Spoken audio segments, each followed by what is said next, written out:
Hello, my friends. My name is Adele, and I live just a little bit west of normal.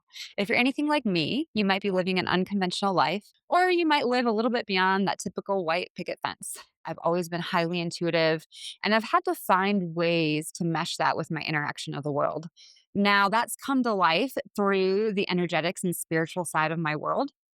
And I've combined that with the physical reality of living on the road, adventure, and a very nature based outdoor lifestyle. So I'm hoping my decades of solo female travel can bring some insight or at least some funny stories along the way.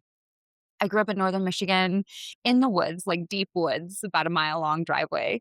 And when I was just a little girl, I found this little meadow that had yellow flowers. I couldn't tell you what type. You had to crawl under the pine trees to get there, and I just found that I could breathe in this space, that I could hear my own heart, that I could interpret the world in a slower way with this connection to my little special spot. And so my secret meadow became a place that I found refuge.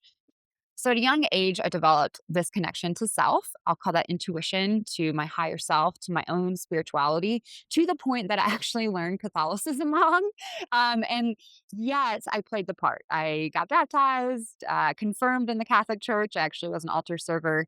So I've always kind of had two sides to my life, one that's kind of that outward exterior, like playing the part. I got straight A's, whatever, things that kind of appeased society. And then I had my most secret inner desires that I kept just to myself. And it's taken me a long time to learn how to share those with others because they live so deeply embedded in the truth of who I am. And maybe you're similar where you hold your spirituality so close to who you are that sometimes it's hard to share. So I just want to say this is a safe space. And I hope you can also receive me in that way because my journey is imperfect, but also very beautiful.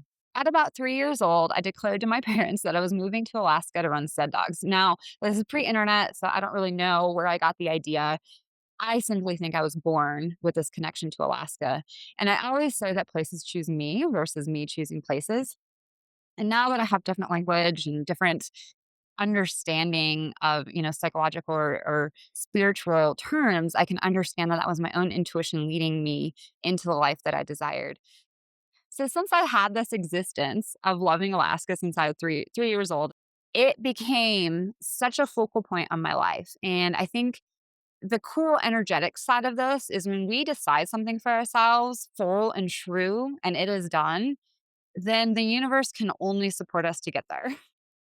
I live in an energy first reality, and so do you, whether you know it or not. So things are always fabricated in the energetic world before they become physical. And that's why if we can learn the energetic side of this human life, we can actually manifest, create, build the life of our dreams on a higher timeline or a faster timeline than if we just focus on the physical side. So I would always, always, always recommend leaning into the energetics first. That's going to build the muscle that will support those actual physical tools.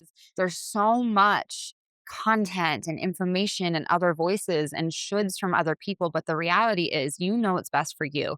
If you can connect to that deeper part of yourself, that inner wisdom, that intuition, that higher self.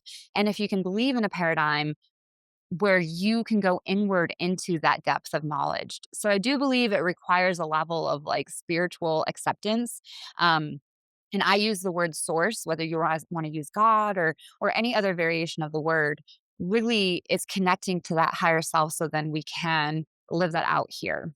So you might be asking, like, what the heck does this have to do with like truck life and nomadic life? I thought I was here to talk about the outdoors. That is very true. And I am here to support. If you want to build a rig, I can talk to you about, building your own 12-volt system. That said, until we have the energetics set up correctly, it's gonna be a journey to just push through the physical. I see so many people in this version where, trucks are breaking down and like those challenges, and there's always gonna be that. But if we can work on the energetics, you're gonna have more flow and ease through it.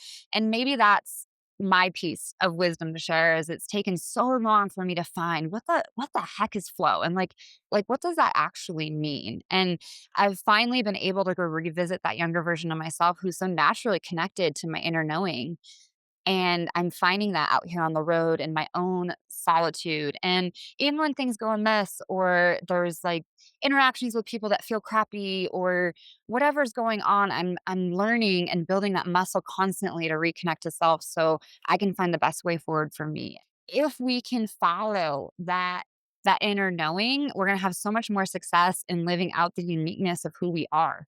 And if you have always found yourself to be like a little bit different, a little bit non-mainstream, then connecting to self is going to be your secret sauce to being able to move through the dynamics of life. Because honestly, when we try to put on the cloak or the strategy or the perspective of that mainstream or even another person, we're letting the world down by not bringing our true selves to the table.